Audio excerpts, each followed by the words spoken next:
Liquid છે ને flammable પણ છે. આવા તો કેટલા બધા ટોક્સિક લિક્વિડ અને ફ્લેમેબલ્સ. અને રોડની નજીકમાં બી રેસિડન્સ છે. આ ગાંધીધામની મેઇન માર્કેટ આવશે ત્યાંથી પર પસાર થશે. આ લગભગ 42 કિલોલીટરનું એક ટેન્કર છે.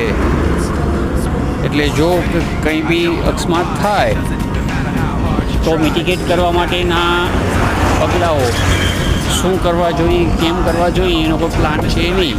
બધું ભગવાન ભરોસે છે. અને ત્યાં રામબાગ રોડથી આપણે જઈએ તો ત્યાં કને એક ક્વિક રિસ્પોન્સ ડેપો છે ફાયર બ્રિગેડનો, પણ એ ખસ્તા હાલ છે. એમાં કરોડો રૂપિયા પડ્યા સાધનો બગડી ગયા છે.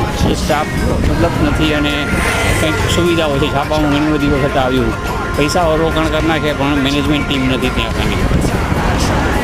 એટલે ચાલ્યા રાખે છે. ઘણી બધી દુર્ઘટનાઓ થઈ ગઈ એના પછી આગની.